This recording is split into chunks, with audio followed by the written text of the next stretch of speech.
जमलेल्या माझ्या तमाम हिंदू बांधवांनो, भगिनींनो आणि मातांनो,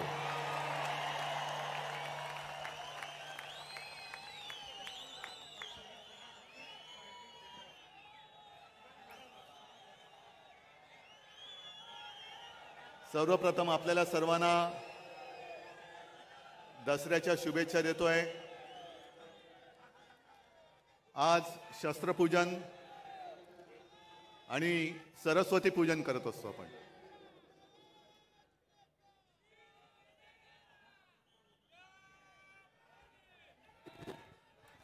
प्रत्येकाकडे वेगळी वेगळी शस्त्र असतात। कोणाकडे तलवार आहे, कोणाकडे गन आहे, कोणाकडे मशीन गन आहे, पण आमच्याकडे लढवय्या मन आहे।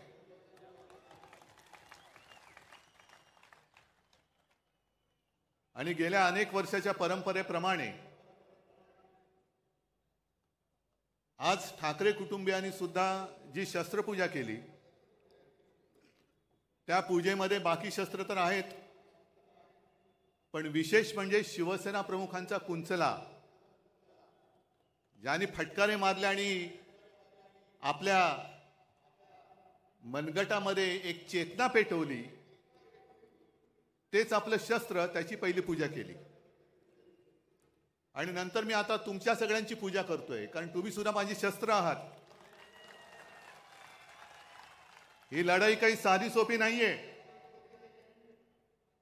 एका बाजूला सगळे बलाढ्य अब्दाली सारखी माणसं, केंद्राची सत्ता, शासकीय यंत्रणा, म्हणजे तेव्हा जशा स्वाऱ्या यायच्या आणि गावाच्या गावं नेस्तनाबूत करायची, तसं यांनी सुद्धा एक मनसुबा आखला की आता उद्धव ठाकरे आणि शिवसेनेला नेस्तनाबूत करा। पण त्यांना कल्पना नाही की ही नुसती शिवसेना नाहीये, तर ही वागणूक आहे जी मला बाळासाहेबांनी दिलेली आहे। तुमचं कौतुक कसं करायचं, तुमचे ऋण कसे फेडायचे, या जन्मात तर मी फेडू शकणार नाही। तुमच्या सगळ्यांचं पाठबळ जर माझ्यासोबत राहिलं नाही किंवा नसतं, तर मी आज उभाच राहू शकलो नसतो। सगळं काही ओरबाडून घेतल्यानंतर सुद्धा तुम्ही आणि तुम्हीच आई जगदंबेसारखे माझ्या सोबत उभे राहिलात। त्याच्यामुळे मला या दिल्लीकरांची पर्वा नाहीये, तुमच्या म्हणजे त्यांच्या। एवढ्यात किती पिढ्या यायच्या तेवढे एवढ्यात इथे गाडून त्यांच्या उरावरती मी भगवा फडकून दाखवेन।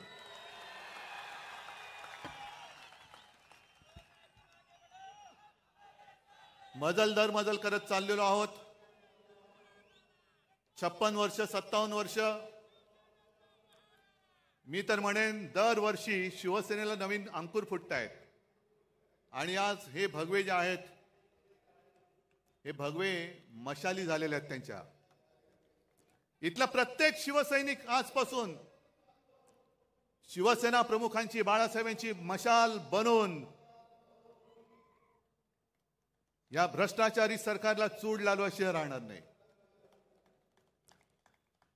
संजय राऊत जी आपण जे बोललात की टाटांबद्दल सांगितलं की उद्योगपती गेल्यानंतर हळहळ वाटणं हे फार हल्ली दुर्मिळ झाले। याचं कारण असं आहे की टाटांसारखे उद्योगपती हे अशी विरळे असतात। टाटांनी काय केलं, अनेक गोष्टी त्यांनी दिल्या, पण आपल्या रोजच्या जेवणातली लज्जत वाढवण्यासाठी टाटा नमक दिलं। आणि आत्ताचे जे उद्योगपती आहेत ते अख्खं मिठागर गिळतायत। म्हणून टाटा गेल्याची ह्याचं वाईट वाटतंय, आणि मिठागर गिळणारे जात का नाहीत याचं सुद्धा वाईट वाटतंय। जे जायला पाहिजे ते जात नाहीत, आणि जे जाऊ नयेत अशी लोक जात आहेत। पण एक गोष्ट मला आवर्जून सांगायला पाहिजे, टाटा साहेबांची आठवण मुद्दामून सांगतो, कारण शिवसेना प्रमुख आपल्यातून गेल्यानंतर तसे गेलेले नाही, तिकडे प्रत्येकाच्या हृदयात शिवसेना प्रमुख आहेतच। पण टाटा साहेब घरी आले होते आमच्या कुटुंबियांची भेट घ्यायला। बराच वेळ बसले, गप्पा मारल्या, आणि निघताना मला सांगितलं की उद्धव, एक लक्षात ठेव, तुला आणि मला खूप मोठी परंपरा आणि वारसा लाभलेला आहे. तुला जसा शिवसेना प्रमुखांचा वारसा लाभलाय तसा मला JRD टाटांचा लाभलेला आहे. आणि JRD नंतर जेव्हा मी काम सांभाळायला सुरुवात केली त्याने माझ्यावरती हा संपूर्ण कारभार सोपवला. मी कामकाजाला सुरुवात केल्यानंतर बरेच दिवस असं व्हायचं की कोणताही निर्णय घेताना माझ्या मनात यायचं की आज JRD असते तर काय केलं असतं, आणि म्हणजे मी निर्णयच घेऊ शकत नव्हतो. आणि अचानक माझ्या लक्षात आलं की अनेक वर्ष JRDने मला काम करताना बघितले, माझी शैली बघितली, माझी पद्धत बघितली, आणि त्यांचा जेव्हा पूर्ण विश्वास माझ्यावरती बसला की माझा वारसा हा रतनच पुढे घेऊन जाऊ शकेल, तेव्हा त्यांनी माझ्या खांद्यावरती धुरा ठेवली. आणि तसंच तुझं आहे. जशी माझी निवड JRDने केली तशी तुझी निवड शिवसेना प्रमुखांनी केलेली आहे. शिवसेना प्रमुखांनी तुला बघितलेलं आहे. कठीण काळात तू काय करतोस, कसा लढतोस, तुझे निर्णय तू कसे घेतोस, हे बघितल्यानंतर जेव्हा त्यांना खात्री पटली की हा माझा वारसा पुढे समर्थपणाने घेऊन जाऊ शकेल, तेव्हाच त्यांनी तुझी निवड केलेली आहे. म्हणून तुला ज्या वेळेला योग्य वाटेल तेच तू कर, हेच शिवसेना प्रमुखांना अभिप्रेत आहे. आणि तेच मी करतोय. मी कुठेही बाळासाहेबांचा विचार सोडलेला नाही. भाजपला लाथ घातली याचं कारण त्यांचं हिंदुत्व आहे, गोमूत्रधारी बुरसटलेले हिंदुत्व आहे, म्हणून मी त्यांना लाथ घातली. आणि आज या परत लोकशाहीच्या युद्धाला सुरू करताना मी तुम्हाला जाहीर प्रश्न विचारतो, मी घेतलेला निर्णय योग्य आहे का अयोग्य आहे? जे मी त्यांच्याशी लढतोय हे बरोबर आहे का चूक आहे? बरोबर आहे ना? मग जा त्या मिंद्यांना सांगा की तुझा विचार हा बाळासाहेबांचा विचार नाही. आज त्यांनी जी काय एक जाहिरात केलेली आहे, हिंदुत्व आमचा श्वास, मराठी आमचा प्राण, पण पुढच्या 2 ओळी राहिल्या, हिंदुत्व आमचा श्वास, मराठी आमचा प्राण, अदानी आमची जान आणि आम्ही शेटजींचे श्वान.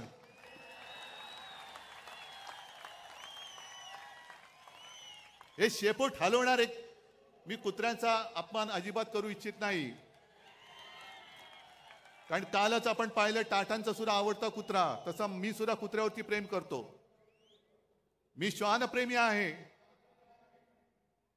अर्थात समोर तेजस बसलाय, तो म्हणेल बाबा हे काय बोलतोय, पण मी लांडगा प्रेमी नाहीये.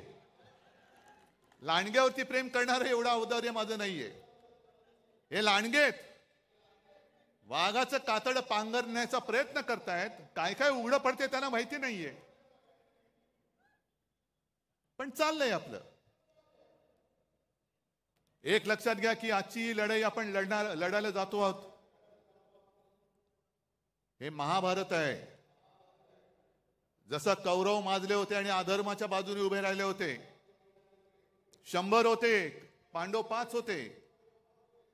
शकुनी मामा कोण आहे तुम्हाला माहितीये?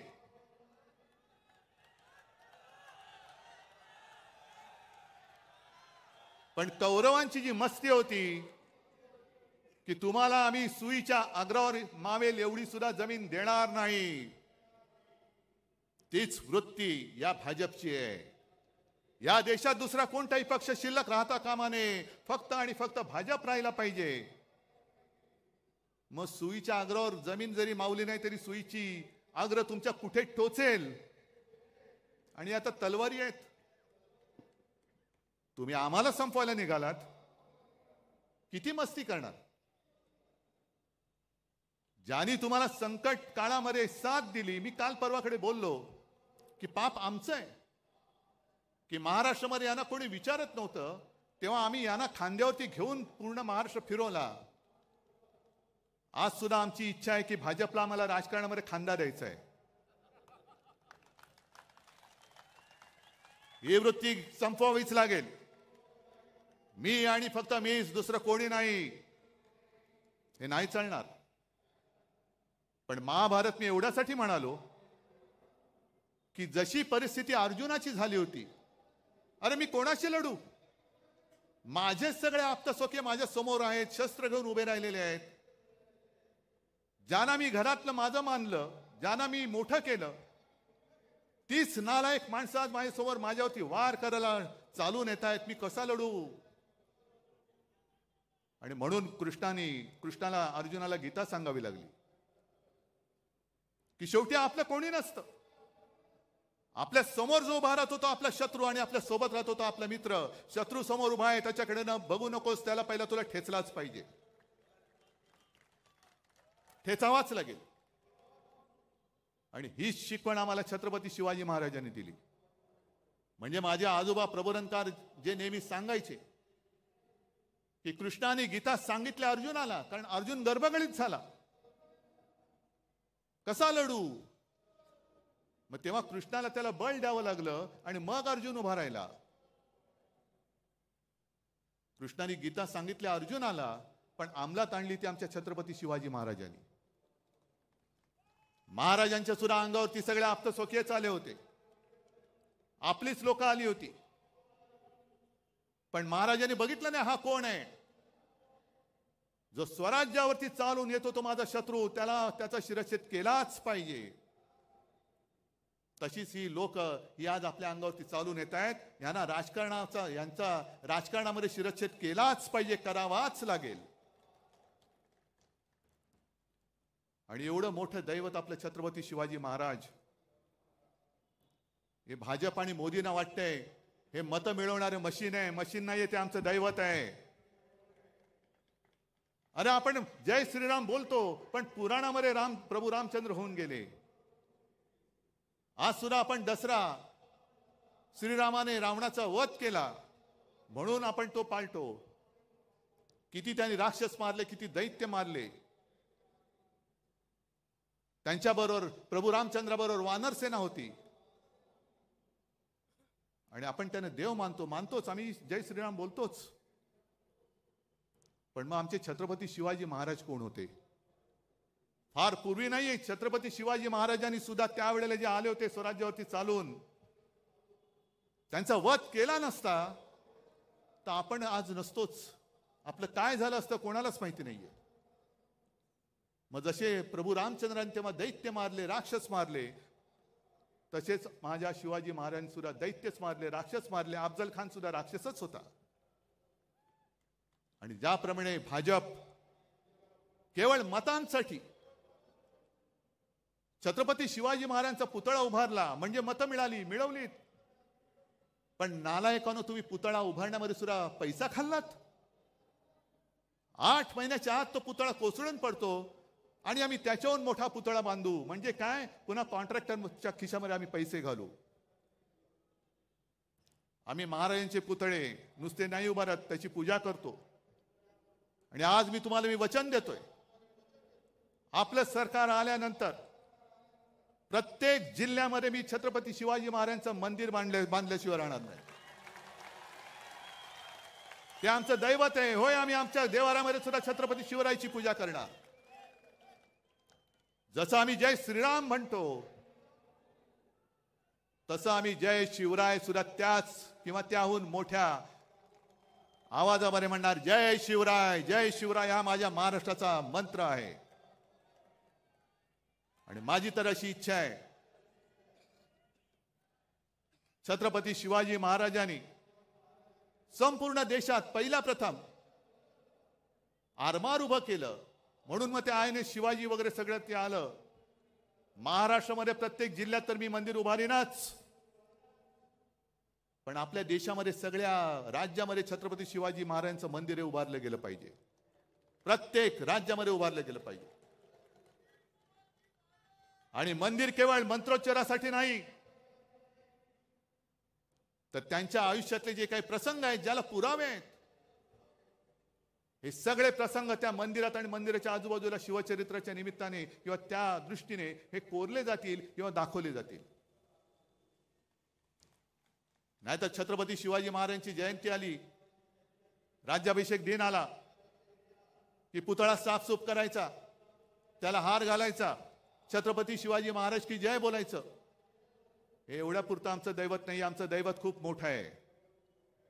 दुसरा कोणता असा राजा आहे की 400 वर्ष झाल्यानंतर सुद्धा छत्रपती शिवाजी महाराज की जय बोलल्यानंतर एक वेळ मुर्दा पुन्हा उठून उभा राहू शकतो, एवढी ताकद दुसऱ्या कोणत्या जयघोषामध्ये आहे?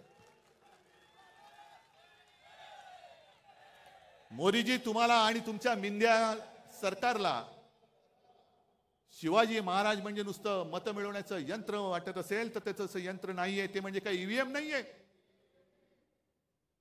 ईव्हीएम सारखा माझ्या महाराजांचा वापर करू नका. आम्ही आमच्या दैवताचा मान राखणारच. करा, तुम्हाला किती कोणाला टीका करायची ती करा, मला परवा नाही. मी महाराजांना देव मानतो. तुम्ही मानत असाल नसाल बघून घेईल महाराष्ट्र तुम्हाला. जो महाराजांच्या मंदिराला विरोध करेल त्याला माझा महाराष्ट्र, छत्रपती शिवरायाचा महाराष्ट्र बघून घेईल. पण हे आपलं दैवत आपण नाही पूजायचं तर दुसरं कोणी पूजायचं? काय मोदींची मंदिरं बांधणार? आज म्हणे संघाला काहीतरी 100 वर्ष होत आहेत, या वर्षी का पुढच्या वर्षी. मला आदर आहे, भागवतांबद्दल आदर आहे, संघाबद्दल आदर आहे, संघाच्या कार्यकर्त्यांबद्दल आदर आहे. फक्त ते जे काय करतात त्याच्याबद्दल आदर नाहीये. याचं कारण मला भागवतजींना विचारायचंय की तुम्ही ज्या काही गोष्टी सांगता आहात त्या कोणासाठी सांगतात? कारण त्यांनी मध्ये सांगितलं की हिंदूंनो आता स्वसंरक्षणासाठी एकत्र या. म्हणजे काय? 10 वर्ष झाली विश्वगुरु तिकडे बसलेत, अजूनही तुम्ही हिंदूंचं संरक्षण नाही करू शकत? मग ते राजू श्रीवास्तव तो होता ना आपला, कॉमेडी करायचा, त्यांनी सांगितलं होतं एकदा की पूर्वी कसं होतं, ते गुरखे असायचे, रात्रभर राखण करायचे, जागते रहो जागते रहो मेरे भरोसे पर मत रहो. म्हणजे तुमचं रक्षण तुम्ही करा, आम्ही नालायक आहोत, तुम्ही निवडून दिलं तरी तुमचं रक्षण करू शकत नाही, तुमचं रक्षण तुम्ही करा. मग कशाला पाहिजेत मोदी? जर 10 वर्ष, हे 11वं वर्ष संपूर्ण देशाने तिसऱ्यांदा सत्ता देऊन सुद्धा या देशातला हिंदू, जर तुम्ही आता म्हणत असाल हिंदू खतरे में है, तर मी म्हणेन काँग्रेस का बरी होती? कारण त्या काळात तुम्हीच म्हणायचा की इस्लाम खतरे में है. आता हे तुम्हाला सगळं आठवतंय. मग त्याने आज सांगितलं की बांगलादेशमध्ये जे काही घडलं, काही जगामध्ये असं होतंय की देशातली सरकार पाडली जात आहेत, तिकडे अस्थिरता माजवली जाते आणि मग अल्पसंख्याक कोणी असोत ते धोक्यामध्ये येतात, असुरक्षित होतात. आता आपल्याकडे एक म्हण आहे, लेकी बोले सुने लागे. पण बांगलादेशाला बोलतात म्हणजे सुने लागे लेकी लागे की काय? की बांगलादेशात काय चाललं, तुमचे जे बसलेत तिकडे ते या देशामध्ये काय करतायत? मला या पद्धतीने गद्दारी करून खाली खेचलं हे तुम्हाला दिसलं नाही? ज्या शिवसेना प्रमुखांनी तुम्हाला साथ सोबत दिली, त्यांचा पुत्र मुख्यमंत्री म्हणून बसला होता, काम करत होतो की नव्हतो? आणि एवढं करून सुद्धा गद्दारी करून तुमच्याच ह्या शकुनी मामाने आमचं सरकार खेचलं आणि गद्दारांना उरावर घेऊन राज्य करताय. मग RSS ला मला विचारायचे की 100 वर्ष झाले, घ्या चिंतन शिबिर घ्या. आणि 100 वर्ष तुम्ही का घालवलीत? का कष्ट केले? का मेहनत केली? का पिढ्या बर्बाद केल्या? आत्ताची जी काय भाजप आहे, ही भाजपा तुम्हाला मंजूर आहे? आम्हाला तर मंजूर नाहीये. कारण पूर्वीचा जो भाजप होता अटलजी आणि अडवाणीजींचा, तो एक कसा एक वेगळा होता, भगव्याला मानणारा होता. त्याच्यामध्ये एक वेगळ्या प्रकारचं मी म्हणेन पावित्र्य होतं, आत्तापेक्षा तरी नक्कीच होतं. पण आत्ताचा भाजप हा हायब्रिड झालेला आहे. म्हणजे जसं संकरित गाय असते ना, हायब्रिड. म्हणजे मी काय ऐकलेलं असं की सगळे म्हणजे दुसऱ्या परदेशी वळूची बीज वगैरे त्यांच्या गर्भाशयात टाकतात, तसा भाजप झालाय. सगळे इतर पक्षाची लोक, मोठमोठे नेते या भाजपच्या गर्भात घुसलेमध्ये, आणि तो भाजप हा आमच्यावरती राज्य करणार. एवढा वाईट असा विचार आजपर्यंत कोणी दिलेला नव्हता. भारतीय जनता पक्ष, लाज वाटली पाहिजे भारतीय म्हणायला, आणि जनतेचा पक्ष तो राहिलेलाच नाहीये. सगळे विचित्र भ्रष्टाचारी माणसं एकत्र करून तुम्ही आमच्यावरती राज्य करतात. अहो, गद्दारांना आणि चोरांना नेता मानून तुम्हाला आमच्याशी लढावं लागतं, ह्याच्यातच तुमचा पराभव आहे.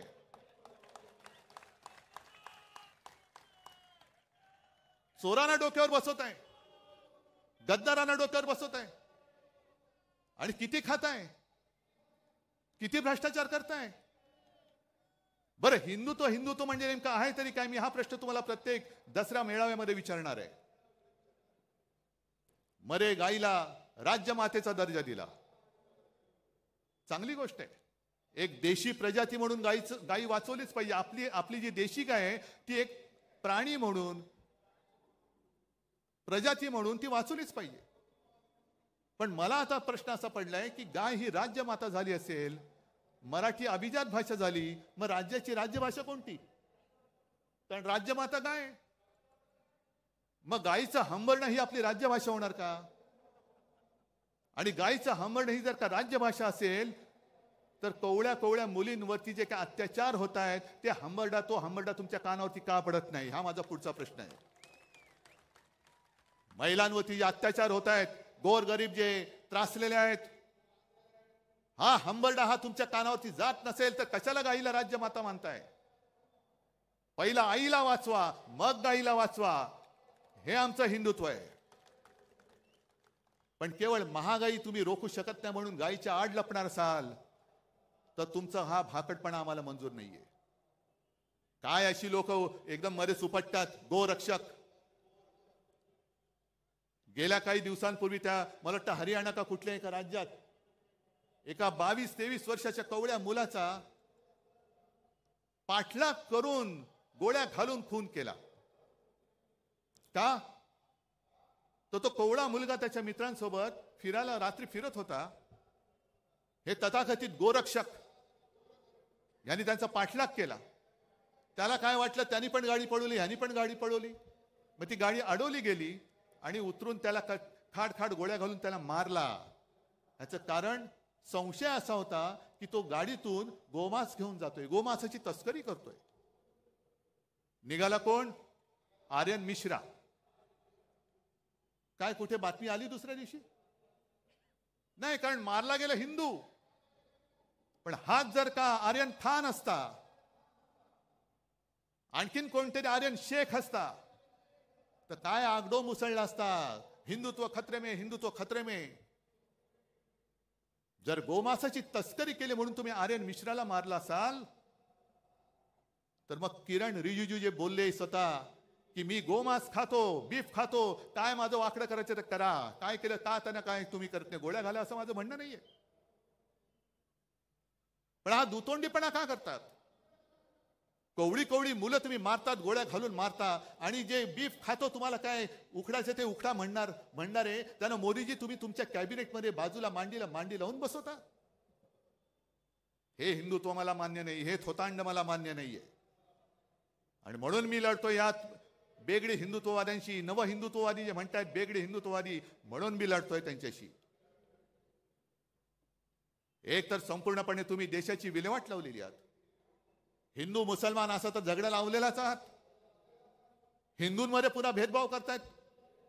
महाराष्ट्रामध्ये आल्यानंतर हिंदूमध्ये पुन्हा मराठी अमराठी करताय.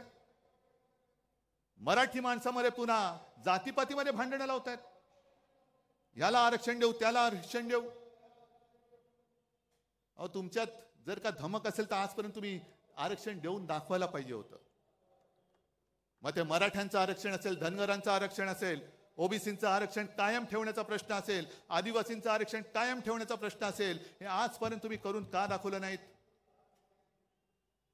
आणि तसं पाहिलं तर 95-96 सालीच्या सुमारास वाजपेयींनी सोलापूरमध्येच जाहीर सभेत आश्वासन दिलं होतं की माझं सरकार आल्यानंतर पहिल्या कॅबिनेटमध्ये मी धनगरांना आरक्षण देईन. वाजपेयीजी जाऊन आज इतके वर्ष झाले, अजूनही धनगर तसेच लढतायत. मराठा माझा तसाच लढतोय. आदिवासी भयभीत झालेले आहेत, ओबीसी भयभीत झालेले आहेत. का तुम्ही हे पाप करतात? का जातीपातीमध्ये भांडणं लावतात? आणि हेच ते शिवतीर्थ आहे जिथून शिवसेना प्रमुखांनी सांगितलं होतं, मराठा मराठेतर, ब्राह्मण ब्राह्मणेतर, 96 कोळी 92 कोळी, स्पृश्य अस्पृश्य, घाटी कोकणी, हे सर्व भेदाभेद गाडून मराठी माणसाची भक्कम एकजूट बांधा. ती मराठी माणसाची एकजूट बांधली गेली नसती, शिवसेना उभी राहिली नसती आणि हिंदुत्वाचे रखवाले म्हणून जेव्हा भाजपवाले शेपटे घालून बिळात बसले होते तेव्हा जर काही मराठी माणसाची ताकद हिंदुत्व हिंदू म्हणून उभी राहिली नसती तर मोदीजी तुम्ही आज दिल्लीमध्ये दिसला नसतात. ही माझ्या महाराष्ट्राची मराठी माणसाची ताकद आहे. ज्याला तुम्ही चिरडायला निघालात, काय आम्ही काय गुन्हा काय केला होता आणि काय पाप केलं होतं. आज सुद्धा अमित शहा जे बोलतात, मग किती माणसं निर्लज्ज असावीत, माणसाने किती निर्लज्ज असावं. एक 2-4 दिवसापूर्वी आले होते आणि त्यांनी सांगितलं की या वेळेला महायुती, पण 2029ला 100% म्हणजे यांची एक्सपायरी डेट आज लिहून ठेवलेली आहे. अहो अमितजी, एक तर पहिलं तुमचा भाजपा सांभाळा, कारण 10-15 दिवसापूर्वी मी नागपूरला गेलो होतो. आपण बाबा शहरी बाबू आहोत. मी शेतकऱ्यांचं कर्जमुक्त जरूर केलं, माझं कर्तव्य म्हणून केलं. गोरगरिबांना 10 रुपयामध्ये शिवभोजन दिलं, जरूर दिलं, माझं कर्तव्य म्हणून दिलं. कोरोनामध्ये सुद्धा मी काम जे केलं तुमच्या सगळ्यांच्या आशीर्वादाने माझं कर्तव्य म्हणून केलं.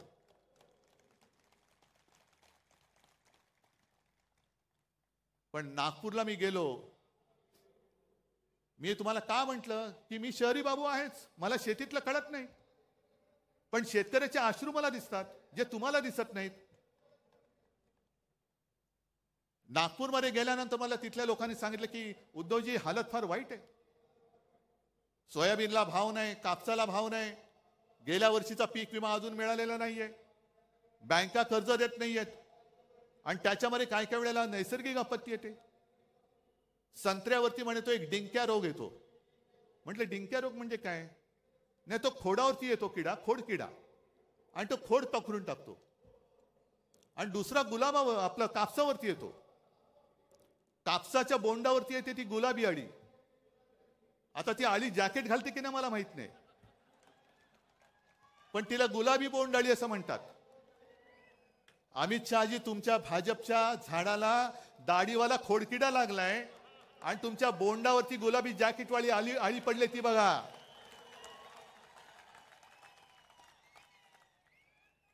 ते बघा तुमच्या डोळ्यात देखत आम्हाला वाईट वाटतंय. अरे एकेकाळचा आमचा मित्र असा डोळ्या देखत कुरतडला जातोय, पोखरला जातोय, पण यांना त्याचं काही सोयर सुतक नाहीये. सत्ता पाहिजे, सत्ता पाहिजे, सत्ता जिहाद. कोणी चालेल पण सत्ता पाहिजे, याला म्हणतात सत्ता जिहाद. आणि एक एक बातम्या ज्या काही मी वाचतोय, तुम्ही वाचतात. मला वाटतं माझ्या आधीच्या वक्त्यांनी त्याचा समाचार घेतला, आदित्यने पण घेतलेला आहे. एक तर बातम्या मी वाचतोय, आता खूप आणले, काय काय वाचायचं.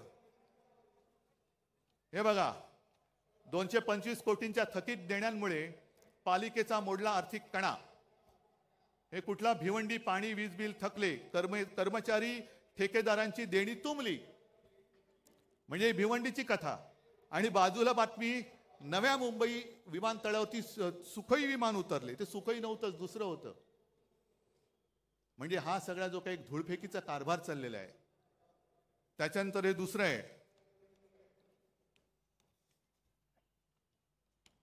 हे बघा, हे ठाण्याचं आहे.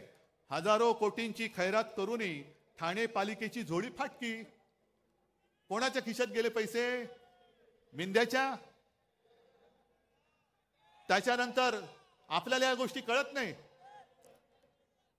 नुकताच एक बातमी आणखीन एक आलेली की राज्यातल्या गावठाणा बाहेरील ज्या जागा आहेत त्याच्यावरचा अकृषी कर हा पूर्णपणे माफ केला. काय मोठा औदार्य आहे.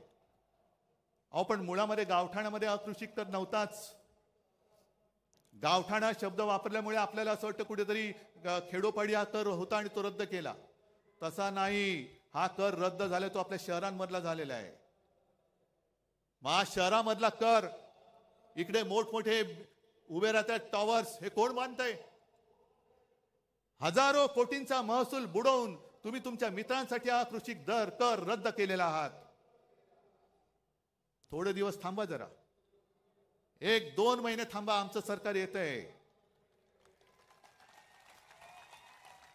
आणि ही जी काय तुमची मस्ती आहे ना, 11 दिवसात तब्बल 1600 शासन निर्णय जारी. यातले अनेक निर्णय आम्ही रद्द केल्याशिवाय राहणार नाही. जे जे माझ्या राज्याच्या मुळावरती येणारे निर्णय आहेत, जे जे तुमच्या विकासकांचे, बिल्डरचे, मित्रांचे झोळ्या भरणारे निर्णय आहेत, ते आम्ही रद्द करूच. तुमच्यावरती पण गुन्हे दाखल करू. पण मी सगळ्या अधिकाऱ्यांना सांगतोय, तुम्ही या पापात सहभागी होऊ नका, नाही तर तुम्हाला सुद्धा तुरुंगात आम्ही टाकल्याशिवाय राहणार नाही. मुंबई महापालिकेची सुद्धा हालत एवढी वाईट केलेली आहे. साधारणतः 90,000 कोटीचं आपलं ज्याला एफडी म्हणतो, त्या एफडी यांनी तोडल्या. आणि माझी जी माहिती मिळाली की साधारणतः 40,000 कोटी रुपये फक्त शिल्लक राहिलेत. बाकीचे उडवून टाकले. आणि 40,000 कोटी का, तर ते तोडता येत नाही म्हणून पगारासाठी ठेवावे लागतात, इतर देणी देण्यासाठी असतात. म्हणजे आपली मुंबई महापालिका ही एवढी श्रीमंत, ही श्रीमंत मुंबई, माझी मुंबईकर हा माझा श्रीमंतच आहे, मनाने श्रीमंत आहे. 90,000 कोटी यांनी उडवून टाकले आणि विकास कामं एवढी काढली, जवळपास 2.5-3 लाख कोटीचे वर्क ऑर्डर यांनी देऊन टाकलेले आहेत. कोणाला दिल्यात? कसली विकास कामं? रस्त्यामध्ये सुद्धा कोणी खडी टाकली, कोणी सिमेंट टाकलं, याचा सुद्धा आम्ही चौकशी करणार आहोत. आणि मी तुमच्या सगळ्यांच्या साक्षीने मुंबई महापालिका आयुक्तांना आवाहन करतोय, हा माझ्या मुंबईकराचा पैसा आहे. हे 3 लाख कोटी तुम्ही कोणाच्या उरावरती, कोणाच्या सांगण्याने टाकले, ते सगळे त्या कॉन्ट्रॅक्टर सकट कोणत्या कामासाठी सकट टाकले, ते आम्हाला त्याची यादी पाहिजे. आमचं सरकार आल्यानंतर आम्ही घेऊच. पण तुमच्यामध्ये जी काही एक आम्ही सुद्धा जी शपथ घेतो, तुम्ही पण घेता ना शपथ. मग 3 लाख कोटी तुम्ही असे माझ्या महाराष्ट्राचे उधळून टाकले. राज्य सरकारने सुद्धा कर्ज घेण्याची जी एक मुदत असते दर महिन्यामध्ये, माझी माहिती अशी आहे, अंबादास तुम्ही चौकशी करा, त्यांनी फ्रंट लोडिंग हा एक शब्द आहे. म्हणजे काय की उद्या जे घेणार असू ते आज घ्या. डिसेंबरची कर्ज घेण्याची मुदत ही आज वापरलेली आहे, आज वापरले. म्हणजे तुम्ही कर्ज काढून फटाके फोडताय आणि माझ्या सर्वसामान्य लोकांना गुंगवून टाकताय की बघ आम्ही दिवाळी साजरी करतोय. अरे पण कर्ज काढलंयस. म्हणजे पूर्वी जसे इतिहासामध्ये असे दाखले आहेत की आपला प्रतिस्पर्धी जिंकतोय म्हटल्यानंतर आता आपण वाचणं शक्य नाही, हार नक्की आहे, तर आपणच आपलं शहर जाळून टाकायचं. विध्वंस म्हणजे शत्रू आलाच, प्रतिपक्ष आलाच. होय, आम्ही तुमचे शत्रू आहोतच. जे जे महाराष्ट्र लुटतात त्यांचे आम्ही शत्रू आहोतच. तर त्यांच्या हाती काही पडू नये, सगळं खाऊन फस्त करायचं. मग आले की यांचा ठणठण गोपाळ. आणि एकूण जी भयानक परिस्थिती जी मगाशी आदित्यने सांगितली, तुम्हालाही माहिती आहे, धारावीच्या माध्यमातून अख्खी मुंबई लुटतायत. काय नाही दिलंय अदानीला? चंद्रपूरची शाळा दिली, तिथल्या खाणी दिल्या, विमानतळं दिली, बंदरं दिली, धारावीची झोपडपट्टी दिली, इथली वांद्रे रेक्लेमेशनची जागा दिली. त्या पलीकडे मुंबईमध्ये आणखीन मिठागरं, Kurla Mother Dairy, Dahisar check नाका, मुलुंड चेक नाका, सगळ्या जागा. जसं संजय तुम्ही बोललात, सब भूमी अदानी की. कशासाठी मग आम्ही जगायचं? का आम्ही संयुक्त महाराष्ट्राचा लढा देऊन मुंबई मिळवली? रक्त सांडून मिळवलेली मुंबई आहे. अदानीने आम्हाला बक्षीस दिलेली मुंबई नाहीये. आज जे आम्ही द्वेषाने लढतो आहोत, अनेक लोक मला विचारतात, अहो उद्धवजी तुम्हाला काय प्रॉब्लेम आहे, तुम्ही का नाही जात? म्हटलं का जाऊ, कसा जाऊ? अरे ज्या घराण्यामध्ये माझ्या आजोबांनी संयुक्त महाराष्ट्रासाठी लढा दिला, त्यावेळी ते पहिल्या 5 मधले नेते होते, माझ्या वडिलांनी दिला, माझ्या काकांनी दिला, त्या घराण्यातला मुलगा मुंबई माझ्या डोळ्यात विकली जात असताना शेपूट घालून किंवा पैसे घेऊन मी गप्प बसू शकतो? म्हणून मी लढतोय. माझ्यासाठी मी नाही लढत, मी मुंबईसाठी लढतोय, मी महाराष्ट्रासाठी लढतोय. जे दिसतंय ते पाहवत नाहीये.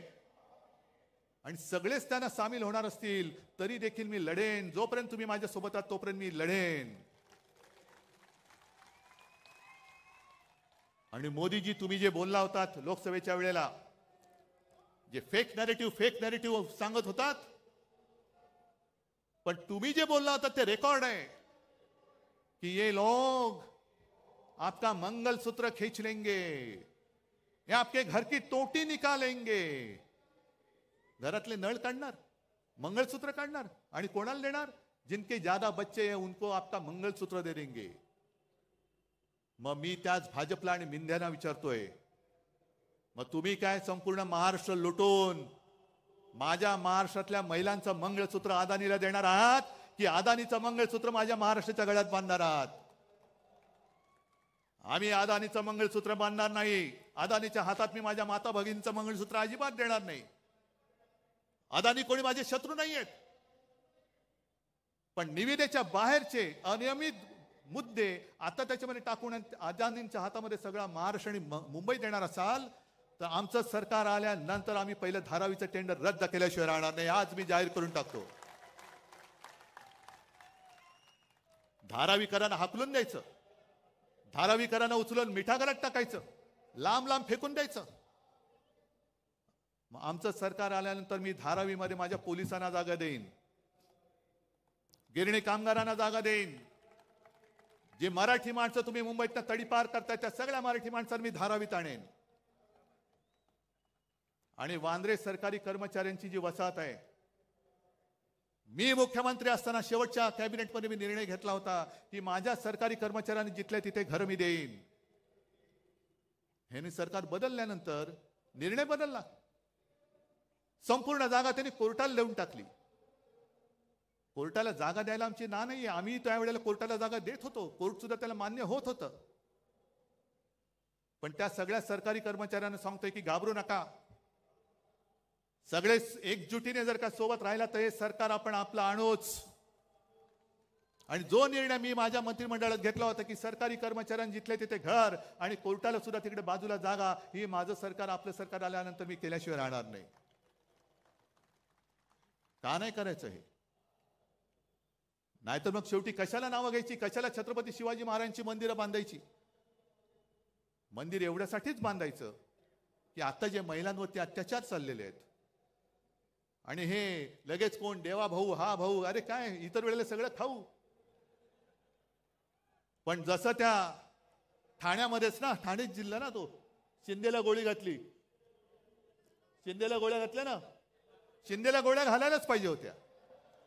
आणि आनंद दिघे असते आज तर त्यांनी सुद्धा शिंदेला या पापाबद्दल गोळी घातलीच असते.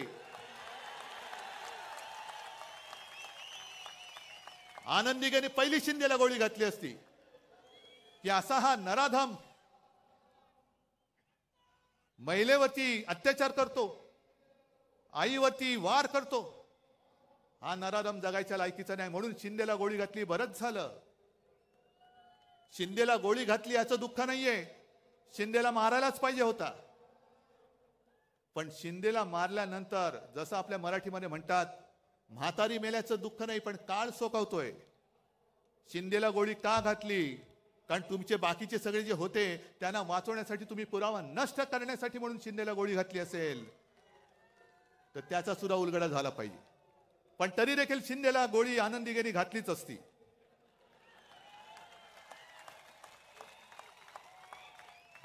असे हे महिलांवरती अत्याचार करणारे शिंदे जगायच्या लायकीचेच नाहीयेत.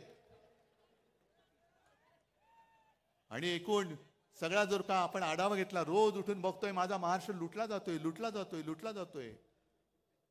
काय त्यावेळेला निर्मला सीतारामन बाई बोलल्या होती की देश में अब 4 जाती है, एक गरीब, युवक, महिला आणि काय शेतकरी. आणखीन काय, कोणासाठी तुम्ही काम केले ते पहिले सांगा.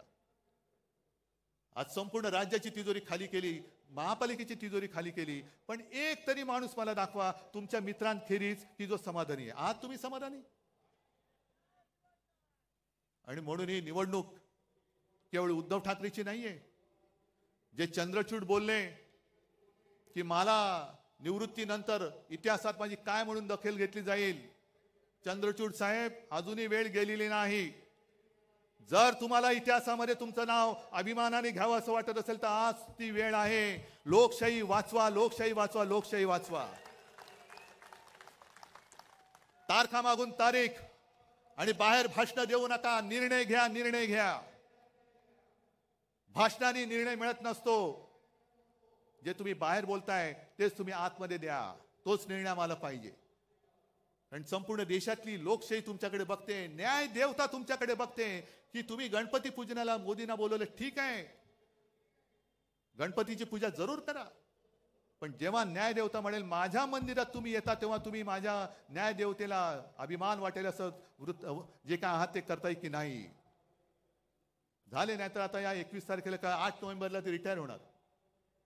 म्हणजे अख्ख्या जगातली अशी एक विचित्र केस आहे की 3 सरन्यायाधीश त्यांची कारकीर्द संपून गेले, पण ज्या लोकशाहीमुळे ते सरन्यायाधीश झाले त्या लोकशाहीला ते न्याय देऊ शकले नाहीत. ही लोकशाहीची थट्टा आहे. न्याय मंदिर सर्वोच्च आहे, पण त्याच्याही पेक्षा मोठं माझं या लोकांचं मंदिर आहे. हे माझं न्यायालय आणि या न्यायालयात मी आलेलो आहे.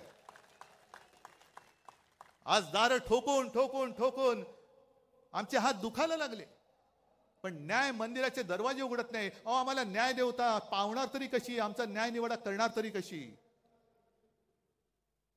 न्याय देवतेच्या डोळ्यावरची पट्टी असते, तिला समोरचं कोण लहान आहे का मोठा आहे हा फरक नसतो. ती आक्रोश तिच्या कानावरती पडत असतो.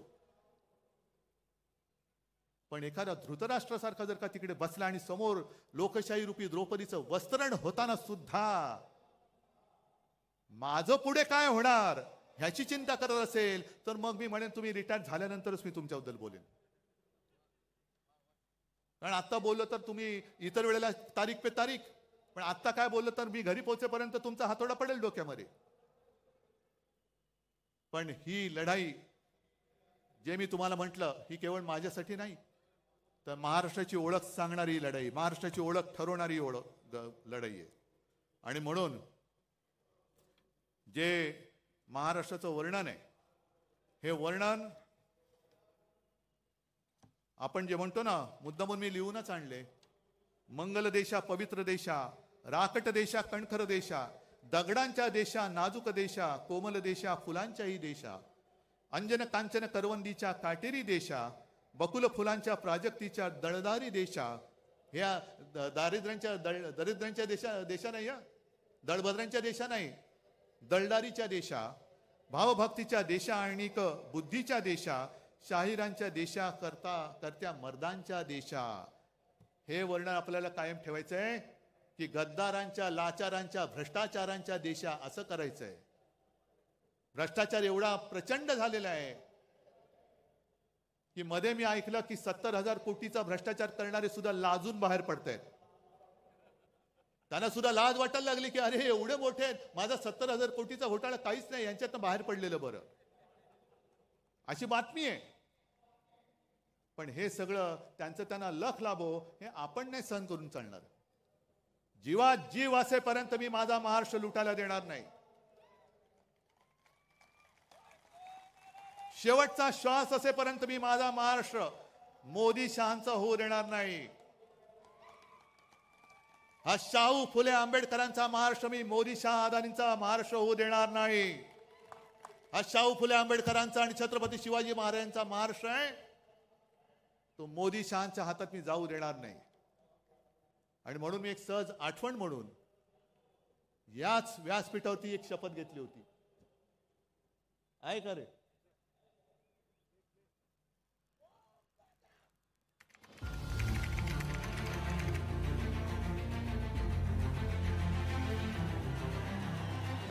छत्रपती शिवाजी महाराजांना वंदन करून आणि माझ्या आई वडिलांचे स्मरण करून मी उद्धव बाळासाहेब ठाकरे ईश्वर साक्ष शपथ घेतो की कायद्याद्वारे स्थापित झाले आहे अशा भारतीय संविधानाबद्दल मी खरी श्रद्धा व निष्ठा बाळगेन. मी भारताची सार्वभौमता व एकात्मता उन्नत राखीन. मी महाराष्ट्र राज्याचा मुख्यमंत्री म्हणून माझी कामे निष्ठापूर्वक व शुद्ध बुद्धीने पार पाडेन आणि संविधान व कायदा यानुसार सर्व तऱ्हेच्या लोकांना मी निर्भयपणे व निस्पृहपणे तसेच कोणाच्याही विषयी ममत्वभाव किंवा आकस न बाळगता न्याय वागणूक देईन.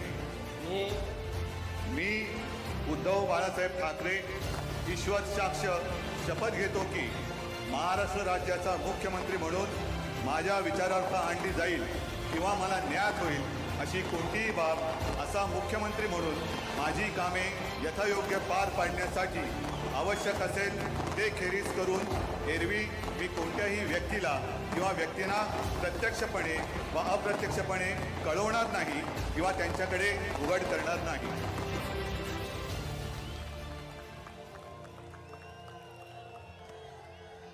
ही मी शपथ घेतली होती तुमच्या सगळ्यांच्या साक्षीने, आणि जशी शपथ घेतली होती तसा वागलो की नाही वागलो? आज तर माझ्याकडे काही नाहीये, पक्ष नाही, चिन्ह नाही. अगदी निर्लज्जपणाने वडील सुद्धा चोरलेत, कारण स्वतःमध्ये धमक नाही. पण आज काही नसताना तुम्हाला सोबत घेऊन मी शपथ घेतोय. तुम्ही सुद्धा माझ्यावर शपथ घ्या. आहे तयारी? ठीक आहे, मग घ्या शपथ. मी एक स्वाभिमानी महाराष्ट्र प्रेमी म्हणून शपथ घेतो की 106 हुतात्म्यांच्या बलिदानातून मिळालेला महाराष्ट्र मी लुटारू आणि दरोडेखोरांच्या हाती जाऊ देणार नाही.